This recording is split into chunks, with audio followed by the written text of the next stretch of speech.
ബിസ്മില്ലാഹ് അൽഹംദുലില്ലാഹ് അസ്സലാത്തു വസ്സലാമു അലാ റസൂലില്ലാഹി സ്വല്ലല്ലാഹു അലൈഹി വസല്ലം. റബ്ബിശ്റഹ് ലി സ്വദരി വയസ്സിർ ലി അംരി വഹ്ലുൽ ഉഖ്ദതം മിൻ ലിസാനി യഫ്ഖഹു ഖൗലി.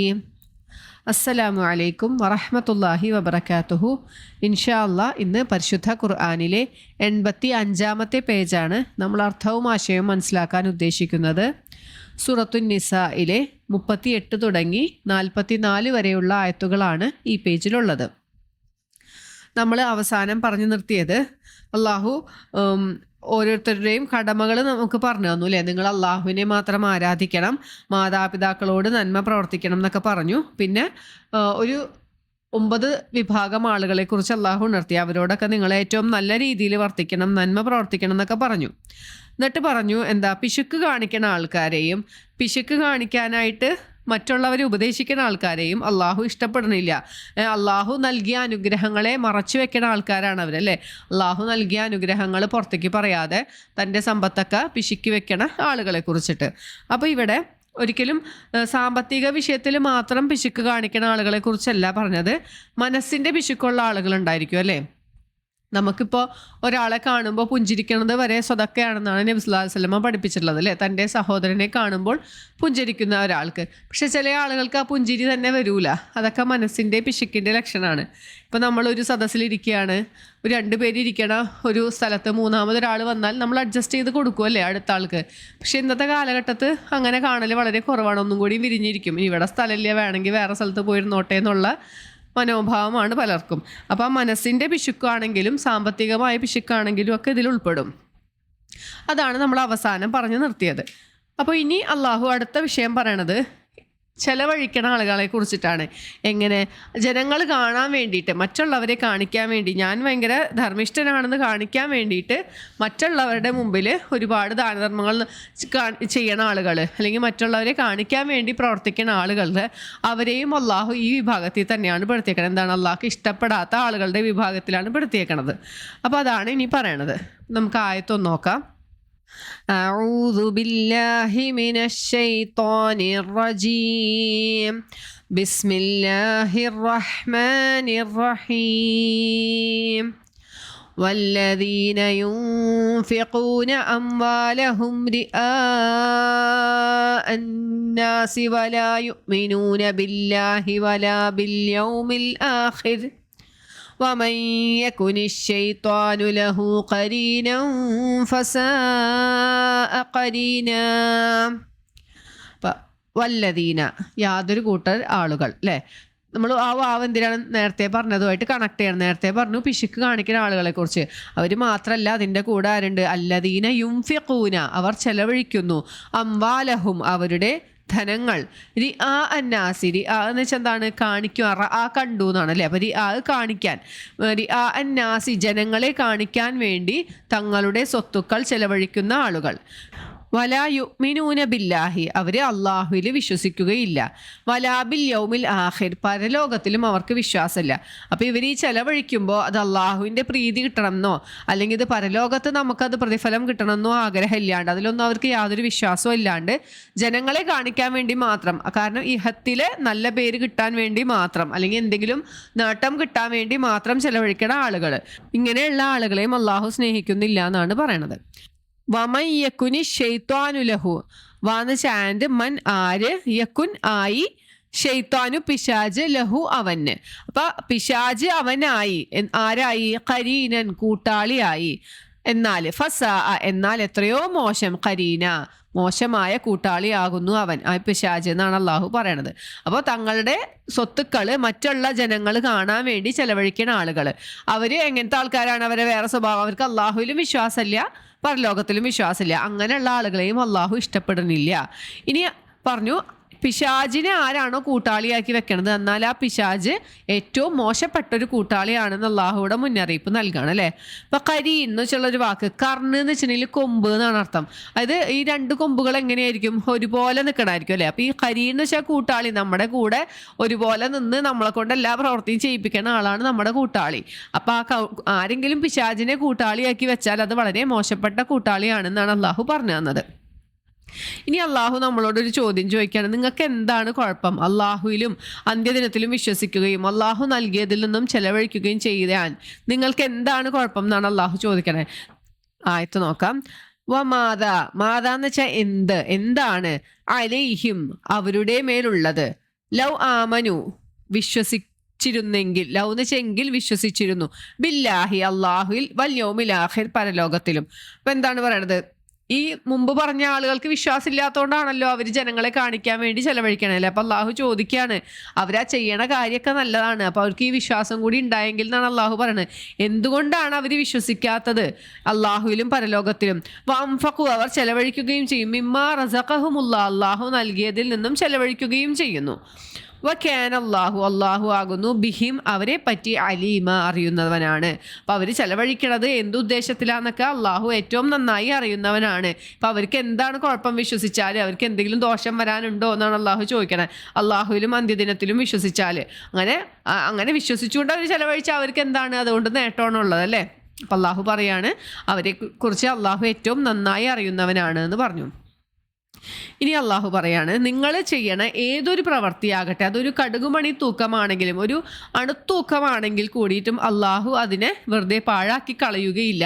അതിനെ ഇരട്ടിയായി നിങ്ങൾക്ക് തരും. പരലോകത്ത് ചെല്ലുമ്പോൾ അതിന് പ്രതിഫലം നൽകുന്ന അള്ളാഹു നമുക്ക് വാഗ്ദാനം നൽകുകയാണ്. ഇന്നല്ലാഹ നിശ്ചയമായും അള്ളാഹു ലാ യദ്ലിമു അക്രമം ചെയ്യുകയില്ല. അല്ലെ, ലുൽമു എന്ന് വെച്ചാൽ അക്രമം, യദ്ലിമു അക്രമം പ്രവർത്തിക്കൂ ചൂന്നാണ്. അപ്പം ലാ യദ്ലമു അക്രമം പ്രവർത്തിക്കുകയില്ല. മിസ്കാല ദർറത്തിൻ, മിസ്കാൽ എന്താണ്, സകല ഭാരം അല്ലെങ്കിൽ തൂക്കം.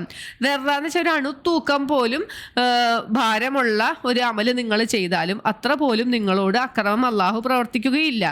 വ ഇൻ തക്കു അതായിരുന്നാൽ ഹസനത്തൻ നന്മയായിരുന്നാൽ യുളായിഫ്ഹ അതിനെ അവൻ ഇരട്ടിപ്പിക്കും. നമ്മൾ ചെയ്യണ ഒരു നന്മനെ അള്ളാഹു ഇരട്ടിപ്പിച്ചു തരും. വയുത്തി അവൻ കൊടുക്കുകയും ചെയ്യും. മില്ലദുൻഹു അവൻ്റെ അടുക്കൽ നിന്നും അജ്റൻ അലീമ വമ്പിച്ച പ്രതിഫലം. നമ്മൾ ഏതൊരു നന്മ ചെയ്താലും അള്ളാഹു പറയണ ഈ ഒരു ആയത്ത് എത്ര പ്രചോദനം നൽകേണ്ടതാണല്ലേ നമുക്ക്. നമ്മൾ ചെയ്യണ ഏതൊരു പ്രവർത്തിക്കും അള്ളാഹു ഇരട്ടിയായിട്ട് പ്രതിഫലം നൽകുന്നതാണ് പറഞ്ഞേക്കണേ.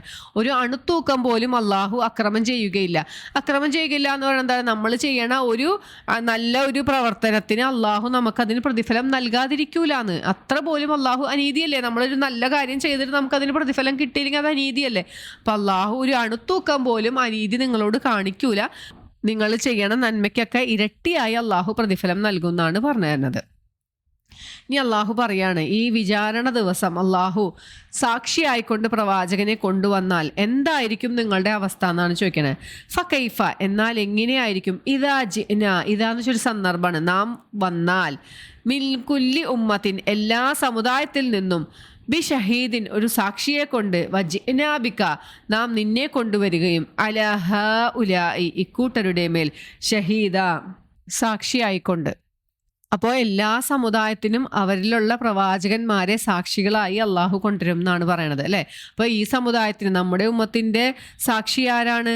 റസൂൽ സല്ലല്ലാഹു അലൈഹി വസല്ലമയാണ്. അപ്പം നബീനോട് അള്ളാഹു ചോദിക്കുകയാണ്, പ്രവാചകരെ താങ്കളെ സാക്ഷിയായി കൊണ്ടുവന്നാൽ എന്തായിരിക്കും അവരുടെ അവസ്ഥ എന്ന്. ഈ ജനങ്ങളുടെ എങ്ങനത്തെ ആളുകളായിരുന്നു? പിശുക്ക് കാണിക്കുന്ന ആൾക്കാരാണ്, അള്ളാഹുവിൽ വിശ്വസിക്കാത്ത ആൾക്കാരുണ്ട്, പരലോകത്തിൽ വിശ്വസിക്കാത്ത ആൾക്കാരുണ്ട്, ജനങ്ങളെ കാണിക്കാൻ വേണ്ടി സ്വത്ത് ചെലവഴിക്കുന്ന ആൾക്കാരുണ്ട്. അപ്പോൾ അവരുടെയൊക്കെ അവസ്ഥ എന്തായിരിക്കും എന്നാണ് അള്ളാഹു ചോദിക്കണേ. ഈ ആയത്തിനെ സംബന്ധിച്ച് ഇബ്നു മസ്ഊദ് റളിയല്ലാഹു അൻഹു ഒരിക്കൽ പറയുകയുണ്ടായി. എന്താണ്, നബി സല്ലല്ലാഹു അലൈഹി വസല്ലമ പറഞ്ഞു, എനിക്ക് താങ്കൾ ഖുർആൻ ഓതി തരണേ എന്ന് പറഞ്ഞു നബി സല്ലല്ലാഹു അലൈഹി വസല്ലമ. അപ്പോൾ ഇദ്ദേഹം ചോദിച്ചു, അള്ളാഹുവിൻ്റെ റസൂലെ ഖുർആൻ അവതരിച്ചത് അങ്ങേക്കല്ലേ, പിന്നെ ഞാൻ എന്തിനാണ് ഓതി തരണേ എന്നുള്ള രീതിയിൽ ചോദിച്ചു എന്ന്. അപ്പോൾ നബി സല്ലല്ലാഹു അലൈഹി വസല്ലമ പറഞ്ഞു, ഞാനല്ലാത്ത മറ്റൊരാളിൽ നിന്നും അത് കേൾക്കാൻ എനിക്ക് ആഗ്രഹമുണ്ട്, എനിക്ക് ഇഷ്ടമുണ്ട്, അതുകൊണ്ട് ഒന്ന് ഓതി തരാൻ പറഞ്ഞു. അപ്പോൾ ഇദ്ദേഹം ഈ സൂറത്ത് നിസാ ആണ് ഓതിയത്.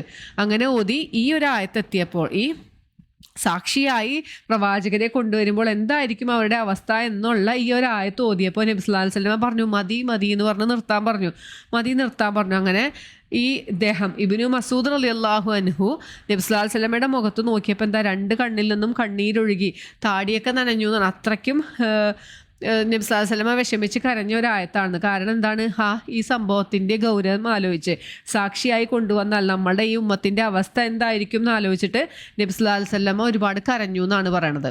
നബി സല്ലല്ലാഹു അലൈഹി വസല്ലമ ഈ ഒരു ഉമ്മത്തിന് വേണ്ടി സാക്ഷി പറയണ്ടേ? അപ്പം എന്താണ്, നബി സല്ലല്ലാഹു അലൈഹി വസല്ലമ കൃത്യമായി തൻ്റെ ഉത്തരവാദിത്തം എത്തിച്ചു കൊടുത്തോ? ഇനി അതിലെന്തെങ്കിലും പിഴവ് വന്നോ? അങ്ങനത്തെ ഒരു ഭയം നബി സല്ലല്ലാഹു അലൈഹി വസല്ലമയ്ക്ക് ഉണ്ടാവും. പിന്നെ ഈ സമുദായത്തിൻ്റെ അവസ്ഥ ആലോചിച്ചിട്ട് ഒക്കെ പ്രവാചകൻ സല്ലല്ലാഹു അലൈഹി വസല്ലമ കരഞ്ഞു എന്നാണ്. അപ്പം നമുക്കിത് കേട്ടിട്ടും ഒന്നും വലിയ പ്രത്യേകിച്ച് കുലുക്കൊന്നും വരാനില്ല അല്ലേ? നമ്മളുടെ ഓരോ ആളുകളോടും അവരവരുടെ ഉത്തരവാദിത്തം അള്ളാഹു ചോദ്യം ചെയ്യുന്നതാണ്. ഒരു കുടുംബനാഥനോട് കുടുംബത്തിലെ ബാക്കി അംഗങ്ങളെക്കുറിച്ച് അവരുടെ ഉത്തരവാദിത്തം ആർക്കാണ്? ഈ കുടുംബനാഥനാണ്. അവരെ ദീന് പഠിപ്പിച്ചിട്ടുണ്ടോ, നമസ്കരിപ്പിച്ചിട്ടുണ്ടോ, എല്ലാം ശീലിപ്പിച്ചിട്ടുണ്ടോ എന്നൊക്കെ ചോദിക്കും കുടുംബനാഥനെ സംബന്ധിച്ച്. പിന്നെ അതുപോലെ തന്നെ എന്താണ്, കുടുംബത്തിന് വേണ്ടി ചെലവഴിക്കേണ്ടത് ആരാണ്? കുടുംബനാഥനാണെന്നൊക്കെ നമ്മൾ പഠിച്ചു അല്ലേ? അപ്പം ആ ഓരോ ഉത്തരവാദിത്വം ഓരോരുത്തരും ചെയ്തിട്ടുണ്ടോ എന്ന് അവരോട് ചോദ്യം ചെയ്യപ്പെടും. ഈ മക്കൾ തന്നെ നമ്മളോട് പരലോകത്ത് നമുക്കെതിരെ പറയുന്നതാണ്. ഖുർആൻ അല്ലെങ്കിൽ ദീൻ പഠിപ്പിക്കാത്ത മാതാപിതാക്കളുണ്ടെങ്കിൽ അവർക്കെതിരെ പറയുന്നതാണ് മക്കൾ. അള്ളാഹിനോട് പരാതി പറയുന്നത്, എൻ്റെ മാതാപിതാക്കൾ ഞങ്ങളെ പഠിപ്പിച്ചില്ല എന്ന് പറയുന്നു. അപ്പം അതിൻ്റെയൊക്കെ ഒരു ഗൗരവം ആലോചിച്ചിട്ടുണ്ടെങ്കിൽ അല്ലേ? അതുപോലെ ഒരു സ്ത്രീയെ സംബന്ധിച്ചിടത്തോളം ഉമ്മയുടെ റോൾ എന്താണ്? ഉമ്മാക്കൊരിക്കലും സാമ്പത്തികമായി ബാധ്യതയില്ല എന്ന് നമ്മൾ പറഞ്ഞു അല്ലേ, സ്ത്രീയെ സംബന്ധിച്ചിടത്തോളം. പക്ഷേ ഒരു ഉമ്മ എന്ന നിലയിൽ മക്കളുടെ ദീനിയായ വിഷയത്തിൽ മക്കളെ സംസ്കരിച്ചെടുക്കുക, ദീൻ മാത്രമല്ല എല്ലാ വിധത്തിലും സംസ്കരിച്ചെടുക്കാനുള്ള ഉത്തരവാദിത്തം ആർക്കാണ്? സ്ത്രീക്കാണ്. നമ്മൾ ഇതിന് മുമ്പത്തെ പേജിൽ പറഞ്ഞു, സ്ത്രീകൾക്ക് സാമ്പത്തിക ബാധ്യതയില്ല, അല്ലെങ്കിൽ വീട്ടുജോലി മുഴുവൻ ഭാര്യ തന്നെ ചെയ്യണമെന്ന് യാതൊരു നിർബന്ധവും ഇല്ല അല്ലേ? ഭർത്താവിന് കഴിവുണ്ടെങ്കിൽ ഭർത്താവിന് ഒരാളെ വെച്ച് കൊടുക്കേണ്ട ബാധ്യതയുണ്ട് വീട്ടിലെ സഹായിക്കാനായിട്ട്. സ്ത്രീയുടെ ബാധ്യത എന്താണ്? ആ കുട്ടികളെ, തൻ്റെ മക്കളെ സംസ്കരിച്ചെടുക്കുക എന്നുള്ളതാണ് ഭർത്താവിനേക്കാൾ ഉപരി. കാരണം ഭർത്താവ് എങ്ങനെയാണ്, കൂടുതൽ സമയവും പുറത്തായിരിക്കും അല്ലേ? ജോലി സംബന്ധമായ കാര്യങ്ങൾക്കൊക്കെ പുറത്തായിരിക്കും. ഭാര്യയെ സംബന്ധിച്ചിടത്തോളം അവരുടെ മക്കളുടെ ഉത്തരവാദിത്തം, മക്കളെ സംസ്കാരം പഠിപ്പിച്ചിട്ടുണ്ടോ, ദീന് പഠിപ്പിച്ചിട്ടുണ്ടോ എന്നൊക്കെ ചോദ്യം ചെയ്യപ്പെടും അല്ലേ? ഓരോ സ്ത്രീയും അത് ആലോചിക്കേണ്ടതാണ്. നമ്മളുടെ ഈ കാലഘട്ടത്തിൽ സ്ത്രീകളും ധനം സമ്പാദിക്കാനായി ജോലിക്ക് വേണ്ടി പോണ ഒരു സിറ്റുവേഷനാണ് മിക്ക വീടുകളിലും അല്ലേ? അപ്പോൾ പലപ്പോഴും കുട്ടികളെ നമുക്ക് വേണ്ട രീതിയിൽ ശ്രദ്ധിക്കാൻ പറ്റുന്നുണ്ടാവില്ല. അപ്പോൾ ആദ്യത്തെ ഉത്തരവാദിത്തം എന്താണ്? നമ്മുടെ മക്കളെ നല്ല രീതിയിൽ വളർത്തുക എന്നാണ്. ഒരിക്കലും സ്ത്രീയോട് ജോലി ചെയ്യേണ്ടെന്ന് അള്ളാഹു അല്ലെങ്കിൽ ദീൻ കൽപ്പിക്കണില്ല. ചെയ്യാം, അവൾക്ക് എല്ലാവിധ സൗകര്യങ്ങളും ഉണ്ടെങ്കിൽ ചെയ്യാം. പക്ഷേ ആദ്യത്തെ ഉത്തരവാദിത്തം മക്കളെ സംസ്കരിച്ചെടുക്കുക, അവരെ ദീനിൻ്റെ വിഷയത്തിൽ കൂടുതൽ ശ്രദ്ധ ചെലുത്തുക, അല്ലെങ്കിൽ ഭർത്താവിൻ്റെ വിഷയങ്ങളെല്ലാം ചെയ്യുക എന്നുള്ളതാണ്. അത് കഴിഞ്ഞിട്ട് അവൾക്കെല്ലാം ചെയ്യാൻ പറ്റുന്നുണ്ടെങ്കിൽ ജോലിക്ക് പോണതിന് യാതൊരു തെറ്റൂല അല്ലേ? അപ്പം നമ്മൾ ഓരോരുത്തരും ഈ ഒരു ആയത്ത് പഠിക്കുമ്പോൾ നബി സല്ലല്ലാഹു അലൈഹി വസല്ലമ തൻ്റെ ഉത്തരവാദിത്തം ആലോചിച്ച് ഇത്രയ്ക്കും സങ്കടം വന്നിട്ടുണ്ടെങ്കിൽ നമ്മുടെയൊക്കെ അവസ്ഥ എന്തായിരിക്കും എന്ന് നമ്മൾ ആലോചിക്കേണ്ടതാണ് കേട്ടോ. അപ്പോൾ ഇത്രയാണ് ഈ ആയത്തിൽ പറയണത്. ഇനി അള്ളാഹു പറയണം ആ ഒരു ദിവസത്തിനെ കുറിച്ചിട്ട്.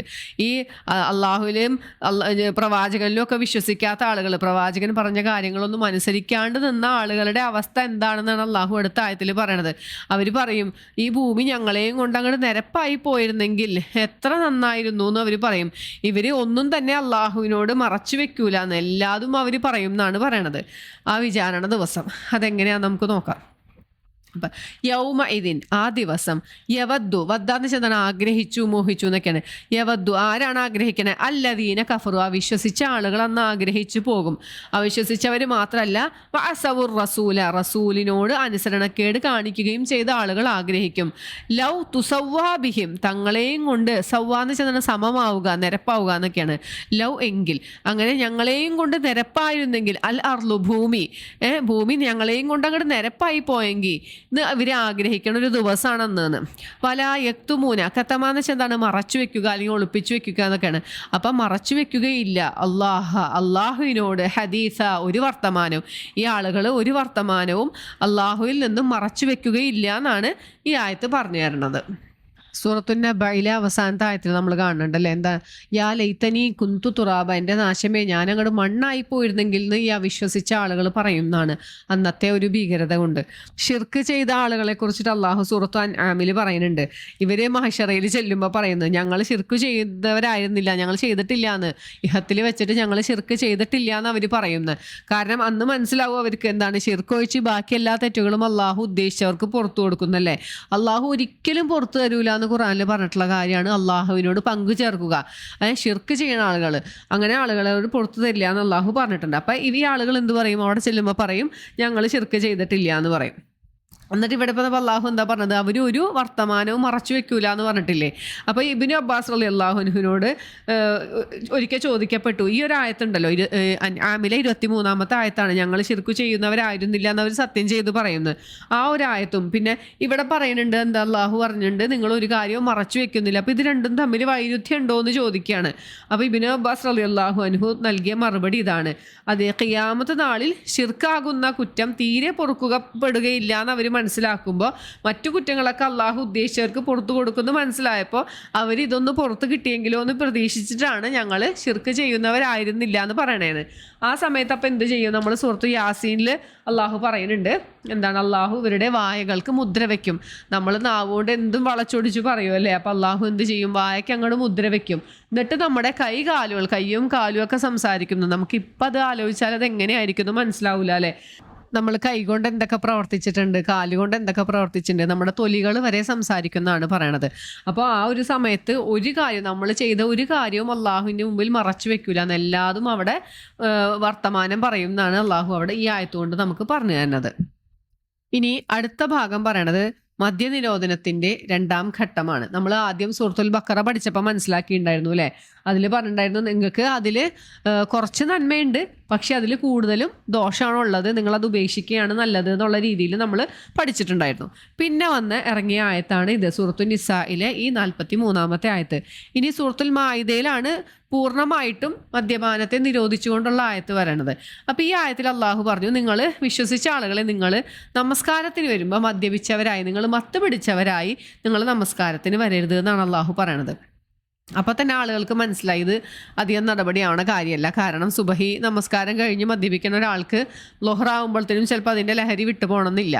ലൊഹർ കഴിഞ്ഞ് അസറാവുമ്പോഴത്തേനും ഒട്ടും സമയമില്ല അല്ലേ.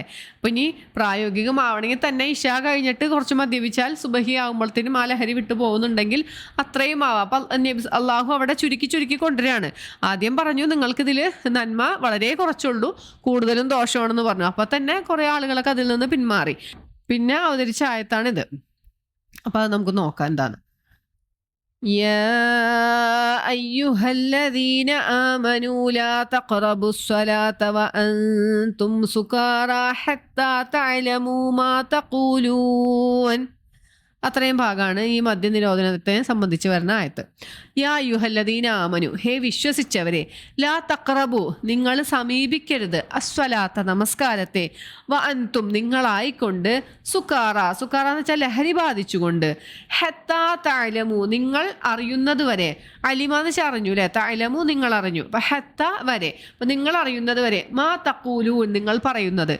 അപ്പോൾ നിങ്ങൾ നമസ്കാരത്തിൽ പറയുന്ന കാര്യങ്ങൾ എന്തൊക്കെയാണ് നിങ്ങൾ മനസ്സിലാക്കിക്കൊണ്ട് തന്നെ, അല്ലെങ്കിൽ നിങ്ങൾ അറിഞ്ഞുകൊണ്ട് തന്നെ പറയുന്നത് വരെ എന്നാണ് അവിടെ ഉദ്ദേശിക്കുന്നത്. അപ്പോൾ നിങ്ങൾ ലഹരി ബാധിച്ചു വന്നിട്ട് നമസ്കരിച്ചാൽ എന്താണ് പറയണതെന്ന് അവർക്ക് തന്നെ ബോധം ഉണ്ടാവില്ല. അങ്ങനെ ഒരിക്കലും നിങ്ങൾ നമസ്കാരത്തെ സമീപിക്കരുത് എന്നാണ് പറയണത്.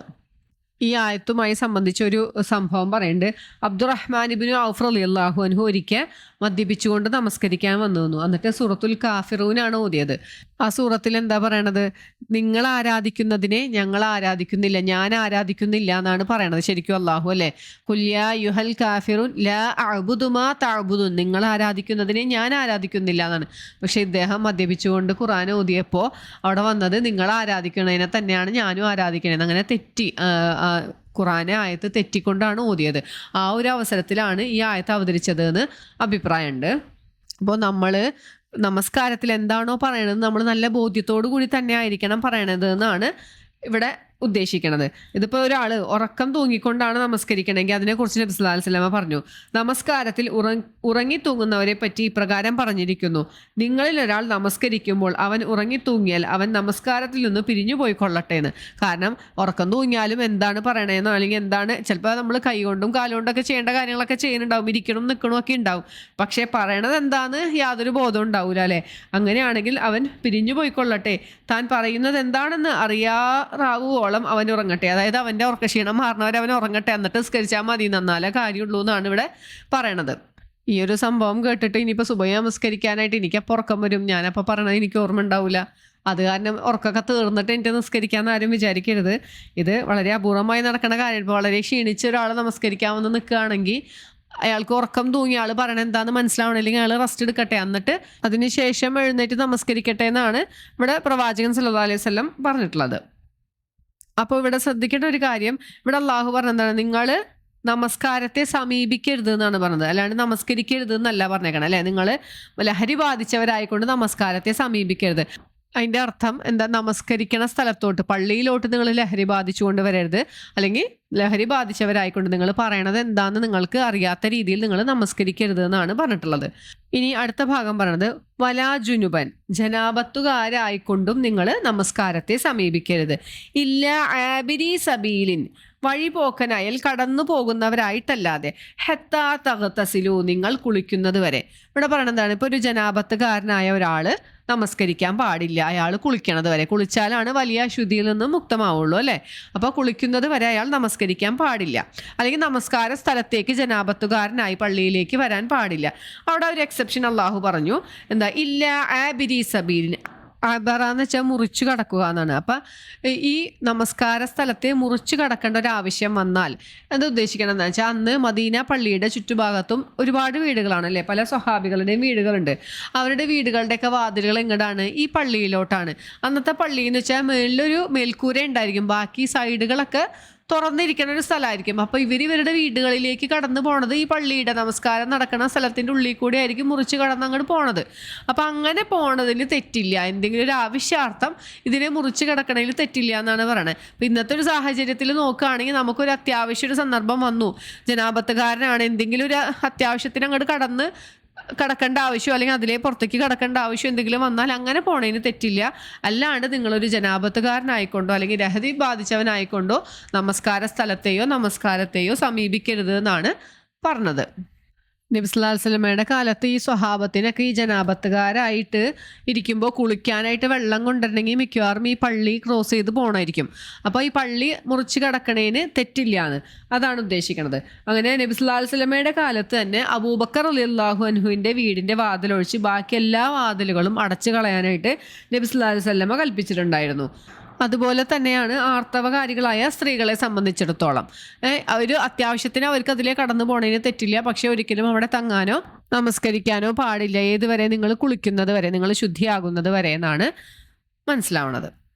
ഇനി അടുത്തൊരു ഭാഗം പറയാണ്, നിങ്ങൾ രോഗിയാണെങ്കിലോ അല്ലെങ്കിൽ നിങ്ങൾ ഒരു യാത്രയിലാണ്, അല്ലെങ്കിൽ നിങ്ങൾ വിസർജ്യ സ്ഥലത്ത് നിന്ന് ടോയ്ലറ്റിൽ നിന്ന് പുറത്തു വരണ ഒരു അവസരത്തിലാണ്, അല്ലെങ്കിൽ നിങ്ങൾ സ്ത്രീകളുമായി സംസർഗത്തിലേർപ്പെട്ട് കഴിഞ്ഞൊരു സമയത്താണ്, അങ്ങനെ ഇരിക്കുന്ന ഒരു സമയത്ത് നിങ്ങൾക്ക് വെള്ളം കിട്ടണില്ല.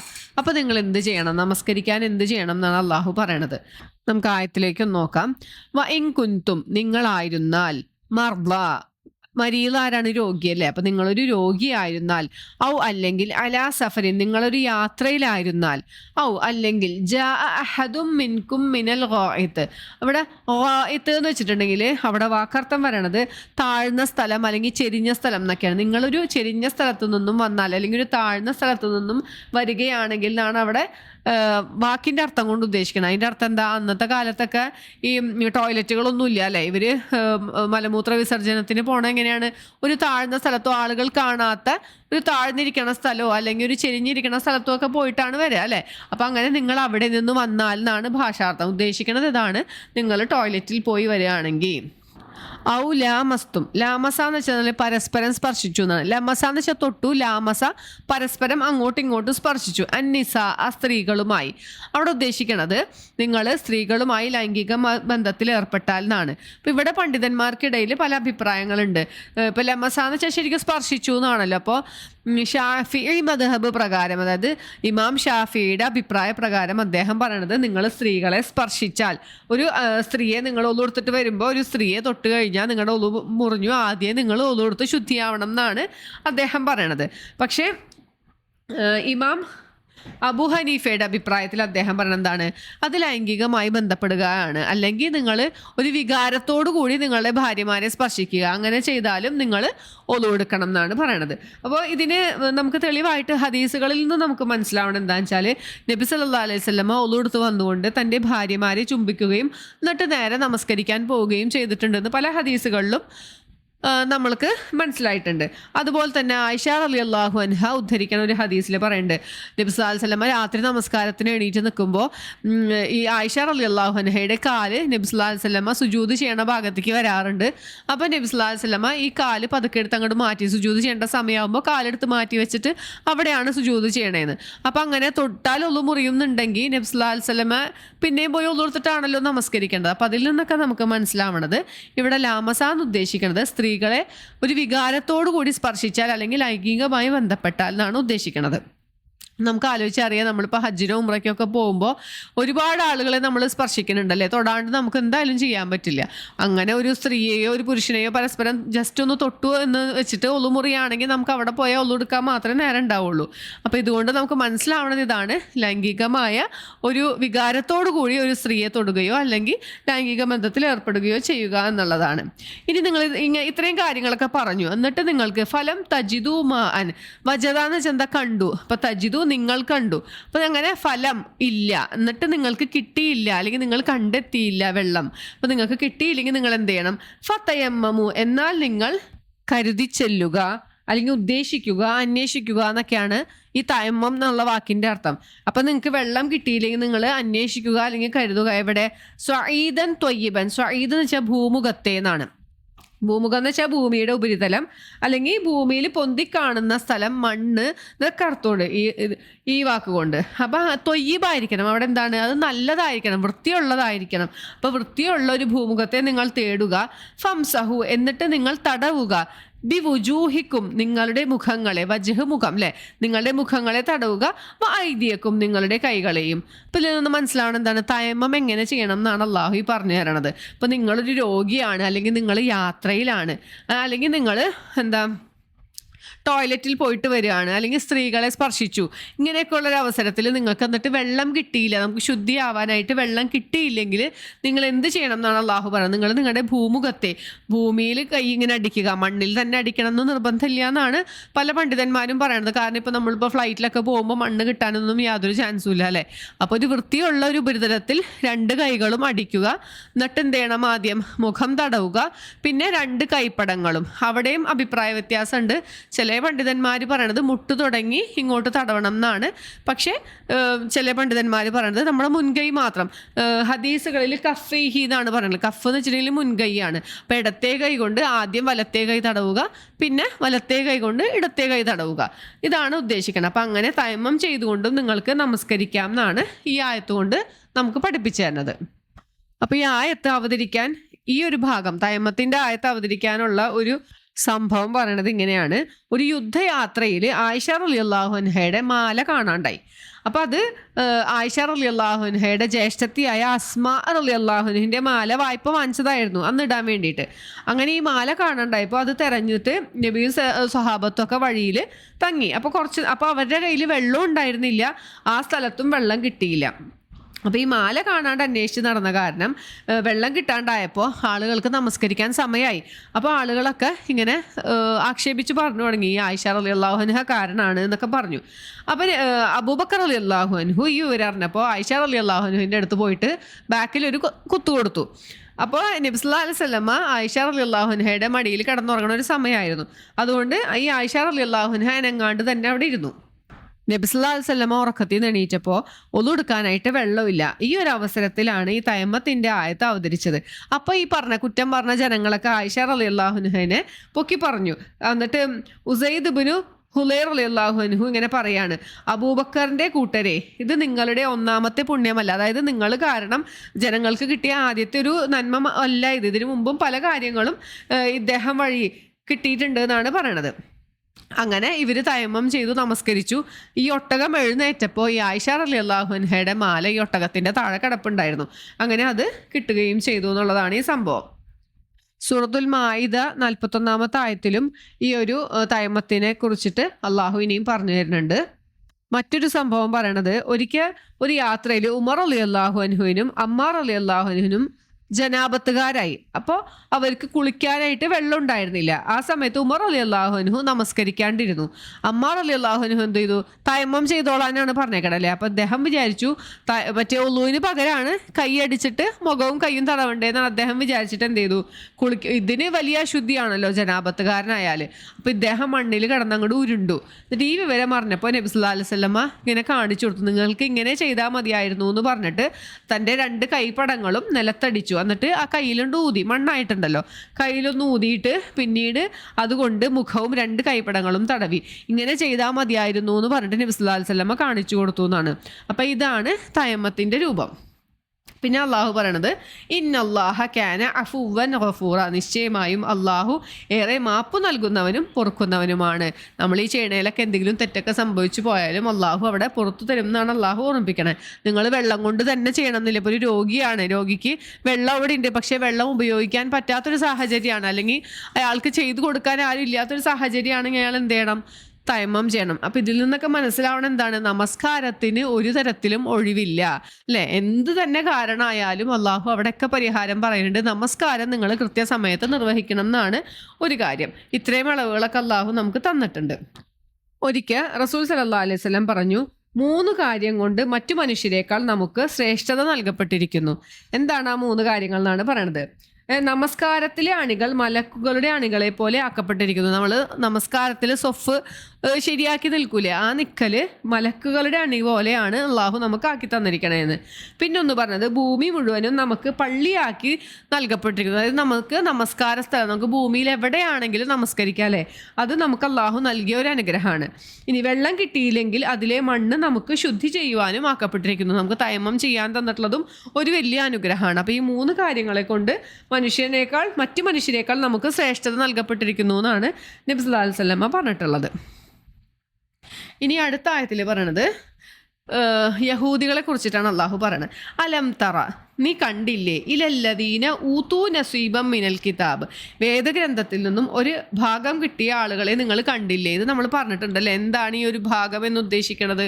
അവരുടെ കയ്യിലുള്ള വേദഗ്രന്ഥം എന്ന് പറയണത് കറക്റ്റായിട്ടുള്ളതല്ല, അതിൽ പല കൂട്ടിക്കലർത്തലുകളും വന്നിട്ടുണ്ട്.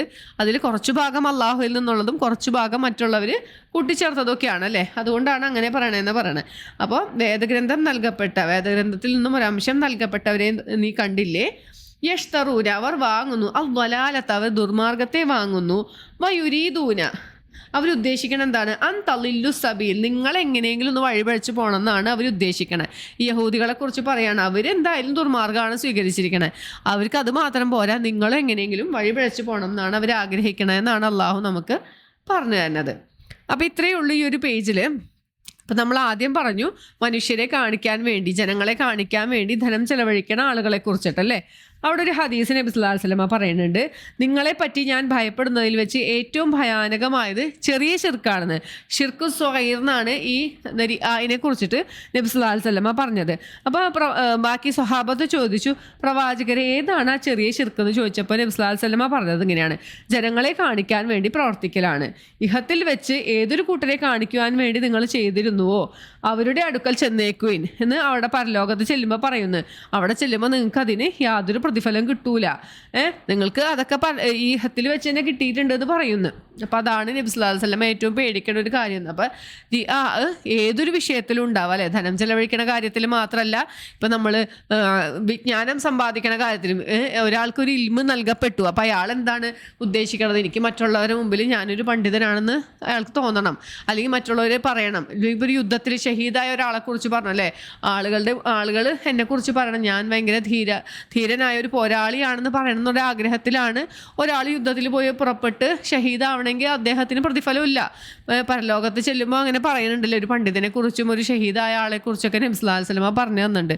അപ്പോൾ എന്നുള്ളത് നമ്മളെപ്പോഴും ശ്രദ്ധിക്കേണ്ട ഒരു കാര്യമാണ്. മനസ്സിൽ നമുക്കൊരു തരിമ്പ് പോലും മറ്റുള്ള ആളുകളെ കാണിക്കാൻ വേണ്ടിയാണ് ഞാൻ ഈ ഒരു അമല് ചെയ്യണമെന്നുള്ളത് ഉണ്ടാവാൻ പാടില്ല എന്ന് മാത്രം. അപ്പം അങ്ങനെയുള്ള ആളുകളെ അള്ളാഹ്ക്ക് ഇഷ്ടമല്ല എന്നാണ് പറഞ്ഞത്. അതിന് മുമ്പ് പറഞ്ഞു പിശുക്ക് കാണിക്കുന്ന ആൾക്കാരെയും മറ്റുള്ളവരോട് പിശുക്കാൻ വേണ്ടിയിട്ട് കൽപ്പിക്കുന്ന ആളുകളെയും അള്ളാഹു നൽകിയ അനുഗ്രഹങ്ങൾ മറച്ചു വെക്കുന്ന ആളുകളെയും ഒന്നും അള്ളാഹ്ക്ക് ഇഷ്ടമല്ല. അതിൻ്റെ കൂട്ടത്തിൽ തന്നെയാണ് പറഞ്ഞത് ജനങ്ങളെ കാണിക്കാൻ വേണ്ടി സ്വത്ത് ചെലവഴിക്കുന്ന ആൾക്കാരും. ഈ ഇങ്ങനത്തെ സ്വഭാവങ്ങളൊക്കെ ആരുടെ അടുത്തു നിന്നാണ് ഉണ്ടാവുന്നത്? ഷെയ്ത്താൻ്റെ അടുത്തുനിന്നാണ് പറഞ്ഞത് അല്ലേ. ഷെയ്ത്താൻ ആരുടെ കൂട്ടാളിയാണോ അവൻ അറിഞ്ഞു വെച്ചോ ഈ പിശാച് എന്ന് പറയുന്നത് ഏറ്റവും മോശമായ കൂട്ടാളിയാണെന്ന് അറിഞ്ഞു വെച്ചോ എന്നാണ് അള്ളാഹു പറയണത്. പിന്നെ അള്ളാഹു ചോദിച്ചു, നിങ്ങൾക്ക് എന്താണ് കുഴപ്പം? അള്ളാഹുവിൽ വിശ്വസിച്ചാലും അല്ലെങ്കിൽ അന്ത്യദിനത്തിൽ വിശ്വസിക്കണേലും അള്ളാഹു നൽകിയതിൽ നിന്നും ചെലവഴിക്കണേലും നിങ്ങൾക്ക് എന്താണ് കുഴപ്പമുള്ളത്? അള്ളാഹു നിങ്ങൾ ചെയ്യണതിനൊക്കെ കുറിച്ച് അറിയുന്നുണ്ട് അല്ലേ. അള്ളാഹു ഏറ്റവും നന്നായി നിങ്ങളെപ്പറ്റി അറിയുന്നുണ്ട് എന്നാണ് അള്ളാഹു അവിടെ പറയണത്. നമ്മൾ ചെയ്യണ ഏതൊരു പ്രവൃത്തിയും ഏതൊരു ഉദ്ദേശത്തിലാണ് ചെയ്യണതെന്ന് അള്ളാഹ്ക്ക് കൃത്യമായിട്ട് അറിയാമെന്ന് അള്ളാഹു അവിടെ നമ്മൾ ഓർമ്മിപ്പിക്കുകയാണ്. പിന്നെ പറഞ്ഞു, അള്ളാഹു നിങ്ങൾ ചെയ്യണ ഏതൊരു അമലിനും നിങ്ങൾക്ക് നന്മ ഇരട്ടിയാക്കി തരും. അള്ളാഹു ഒരാളോടും അനീതി കാണിക്കൂല, അക്രമം പ്രവർത്തിക്കൂല എന്നാണ് പറയുന്നത്. ഇപ്പോൾ ഒരാളൊരു നന്മ ചെയ്തു, അയാൾക്ക് ആ നന്മയ്ക്കുള്ള പ്രതിഫലം അള്ളാഹു നൽകാണ്ടിരിക്കില്ല എന്നാണ് അള്ളാഹു അവിടെ പറയണത്. ഇനി അള്ളാഹു ഇവിടെ നബി സല്ലല്ലാഹു അലൈഹി വസല്ലമയോട് പറയാണ്, എല്ലാ സമുദായത്തിൽ നിന്നും ഞാനൊരു സാക്ഷിയെ കൊണ്ടുവരും. ഇനി നബിയെ താങ്കളെ സാക്ഷിയായി ഈ സമുദായത്തിന് സാക്ഷിയായി കൊണ്ടുവന്നാൽ അവരുടെ അവസ്ഥ എന്തായിരിക്കും? ഇത്രയും കാര്യങ്ങളൊക്കെ ചെയ്യുന്ന ആളുകളാണ് ഇവിടെ ഉള്ളതല്ലേ. അവരുടെ സാക്ഷിയായിട്ട് നിന്നെ കൊണ്ടുവന്നാൽ എന്തായിരിക്കും അവരുടെ അവസ്ഥ എന്നാണ് അള്ളാഹു ചോദിച്ചത്. ആ ദിവസത്തെ അന്ത്യ ദിവസത്തിൻ്റെ ഒരു ഭീകരതയാണ് അള്ളാഹു പറയണത്. ഈ അവിശ്വാസികൾ പറയും, അപ്പോൾ എന്താണ് അവർ ആഗ്രഹിക്കും, ഞങ്ങൾ ആ റസൂലിനെ അനുസരിക്കാണ്ടിരുന്ന ആളുകൾ അവർ ആഗ്രഹിക്കണം എന്താണ്, ഞങ്ങളൊന്ന് മണ്ണായി പോയിരുന്നെങ്കിൽ, മണ്ണിൻ്റെ ഒപ്പം അങ്ങോട്ട് നിരപ്പായി പോയിരുന്നെങ്കിൽ ഞങ്ങൾ എത്ര നല്ലതായിരുന്നു എന്ന് അവർ ആഗ്രഹിക്കുന്നു. അപ്പം അള്ളാഹു പറയാണ്, അന്ന് അള്ളാഹുവിൻ്റെ അടുത്ത് ഒരു വർത്തമാനം ഇവർ മറച്ചു വെക്കൂല. നമ്മൾ പറഞ്ഞു അല്ലേ, വായക്ക് മുദ്ര വയ്ക്കും, കൈകാലുകൾ സംസാരിക്കും, തൊലി സംസാരിക്കും. അങ്ങനെ നമ്മൾ ചെയ്ത എല്ലാ തെറ്റുകളും പറഞ്ഞുകൊണ്ട് നമ്മളെ തന്നെ ബോധ്യപ്പെടുത്തും, നമുക്ക് കിട്ടാൻ പോണ ശിക്ഷ വെറുതെ അല്ല, ഇതൊക്കെ നമ്മൾ ചെയ്തതാണ് എന്ന് നമ്മളവിടെ കുറ്റം സമ്മതിക്കും. നമ്മളെ ബോധ്യപ്പെടുത്തിയതിനും ശേഷമാണ് ശിക്ഷ ഉണ്ടാവുള്ളൂ എന്നാണ് ഇതുകൊണ്ട് മനസ്സിലാവണം അല്ലേ. പിന്നെന്താണ് പറഞ്ഞത്, ഇനി നിങ്ങൾ നമസ്കാരത്തെ സമീപിക്കരുത് എന്ന് പറഞ്ഞു. എങ്ങനെ? നിങ്ങൾ ലഹരി ബാധിച്ചവരായിക്കൊണ്ട്. അപ്പോൾ ഇത് മദ്യനിരോധനത്തിൻ്റെ 2ാം ഘട്ടമാണെന്ന് പറഞ്ഞു. ആദ്യത്തെ ഘട്ടം നമ്മൾക്ക് പറഞ്ഞു തന്നു, എന്താണ് നമ്മൾ ഉപദേശിച്ചു അല്ലേ, ഈ മദ്യത്തിൽ എന്താണ് കുറച്ച് നല്ല കാര്യങ്ങളുണ്ട്, പക്ഷേ കൂടുതൽ മോശമായ കാര്യങ്ങളാണെന്ന് പറഞ്ഞു. പിന്നെ അള്ളാഹു പറഞ്ഞു, നിങ്ങൾ നമസ്കാരത്തെ സമീപിക്കുമ്പോൾ ലഹരി ബാധിച്ചവരായി വരരുത്. അപ്പോൾ തന്നെ ആളുകൾക്ക് മനസ്സിലായി ഇത് നടപടിയുള്ള കാര്യമല്ല. കാരണം ഒരു നമസ്കാരം കഴിഞ്ഞ് അടുത്ത നമസ്കാരത്തിൻ്റെ ഇടയിൽ ലഹരി വിട്ടുപോകാനുള്ള സമയമില്ല. അപ്പോൾ പിന്നെ മാക്സിമം ചെയ്യാൻ പറ്റുന്നത് രാത്രി ഉപയോഗിക്കുക എന്നുള്ളതാണ്.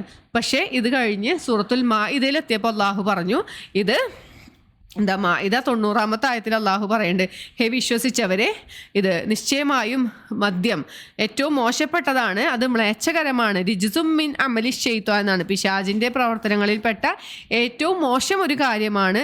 അവിടെ അള്ളാഹു അതിൻ്റെ കൽപ്പന വരാണ്, ഫജ്തനിബൂഹു, അതിനാൽ നിങ്ങൾ അതിനെ വെടിയുവിൻ, വർജിക്കുവിൻ, ലഅല്ലക്കും തുഫ്ലിഹൂൻ എന്നാണ് അവിടെ പറഞ്ഞത്. അങ്ങനെയാണെങ്കിൽ നിങ്ങൾ വിജയം പ്രാപിച്ചേക്കാം. അപ്പോൾ ഒരിക്കലും ഒരാൾ മദ്യപാനം നടത്തിയത് കൊണ്ടോ അല്ലെങ്കിൽ ബാക്കി അതിൽ കുറേ കാര്യങ്ങൾ അള്ളാഹു പറയുന്നുണ്ട്, ചൂതാട്ടം, മറ്റേ അമ്പുകോലുകൾ കൊണ്ട് ഉപയോഗിക്കുക, അങ്ങനത്തെ കാര്യങ്ങളൊക്കെ ചെയ്തിട്ട് ഒരിക്കലും അവർ വിജയിക്കാൻ പോണില്ല എന്ന് അള്ളാഹു അവിടെ പറഞ്ഞു തന്നു. അപ്പോൾ ഇതൊരു 2ാം ഘട്ടമാണല്ലേ ഇവിടെ മദ്യനിരോധനത്തിൻ്റെ. അപ്പോൾ ഇവിടെ പറഞ്ഞെന്താണ്, നിങ്ങൾ നമസ്കരിക്കാൻ വരുമ്പോൾ മദ്യപിച്ചുകൊണ്ട് വരാൻ പാടില്ല, അല്ലെങ്കിൽ ലഹരി ബാധിച്ചവരായിട്ട് വരാൻ പാടില്ല. അവിടെ അതുകൊണ്ട് ഉദ്ദേശിക്കണത് എന്താണ്, ഉറക്കം തൂങ്ങി നമ്മൾ പറയണത് എന്താന്ന് നമുക്കറിയണത് വരെ എന്നാണ് പറയണത്. നമ്മളിപ്പോൾ ഉറക്കം തൂങ്ങി നമസ്കരിക്കേണ്ട ഒരാളാണ്, അയാൾക്ക് ഈ പറയണത് എന്താണെന്ന് മനസ്സിലാവണില്ലെങ്കിൽ നബി സല്ലല്ലാഹു അലൈഹി വസല്ലമ പറഞ്ഞത് അയാളുടെ ക്ഷീണം മാറ്റിയിട്ട് വന്നിട്ട് നമസ്കരിക്കട്ടെ എന്നാണ് പറഞ്ഞത്. അപ്പോൾ നമ്മൾ നമസ്കരിക്കുമ്പോൾ നമ്മൾ എന്താണ് പറയണത് എന്നുള്ള ബോധ്യം നമുക്കുണ്ടായിരിക്കണം. പിന്നെ വെള്ളം കിട്ടിയില്ലെങ്കിലത്തെ അവസ്ഥയാണ് പറഞ്ഞത്. നിങ്ങൾ ഒരു യാത്രക്കാരനാണ്, അല്ലെങ്കിൽ രോഗിയാണ്, അല്ലെങ്കിൽ നിങ്ങൾ ടോയ്ലറ്റിൽ നിന്ന് വരികയാണ്, അല്ലെങ്കിൽ നിങ്ങൾ സ്ത്രീകളെ സ്പർശിച്ചിട്ട് വരികയാണ്, അങ്ങനെയൊക്കെയാണ്. നിങ്ങൾക്ക് വെള്ളം കിട്ടിയില്ലെങ്കിൽ നിങ്ങൾ എന്ത് ചെയ്യണം, വൃത്തിയുള്ള ഭൂമുഖത്തെ നിങ്ങൾ തേടിക്കൊള്ളുക എന്നാണ് പറഞ്ഞിരിക്കുന്നത്. അവിടെ നിങ്ങൾ കൈകൾ അടിക്കുക, മുഖം തടവുക, പിന്നീട് 2 കൈകളും തടവുക. അതാണ് തയമ്മത്തിൻ്റെ രൂപം. അപ്പോൾ അങ്ങനെയാണെങ്കിൽ അള്ളാഹു പറഞ്ഞു, നിശ്ചയമായും അള്ളാഹു ഏറെ പൊറുക്കുന്നവനും മാപ്പ് നൽകുന്നവനുമാണ് എന്ന് പറഞ്ഞു. പിന്നെ ഇനി അടുത്തൊരു വിഷയം പറയുന്നത് യഹൂദികളെ സംബന്ധിച്ചിട്ടാണ്. അവർ ദുർമാർഗം സ്വീകരിച്ച ആളുകളാണ്. അവർ എന്താണ്, നിങ്ങളും എങ്ങനെയെങ്കിലും ഒന്ന് വഴിപിഴച്ചു പോയെങ്കിൽ എന്നാണ് നിങ്ങൾ ആഗ്രഹിക്കണമെന്നാണ് പറയണത്. അപ്പോൾ ഇത്രയേ ഉള്ളൂ ഈ ഒരു പേജിൽ. ഇൻഷാ അല്ലാഹ് നമുക്ക് അടുത്തൊരു ഓഡിയോയിൽ നോക്കാം. സുബ്ഹാനകല്ലാഹുമ്മ വബിഹംദിക അഷ്ഹദു അൻ ലാ ഇലാഹ ഇല്ലാ അൻത അസ്തഗ്ഫിറുക വഅതൂബു ഇലൈക്. അസ്സലാമു അലൈക്കും വറഹ്മത്തുള്ളാഹി വബറകാതുഹു.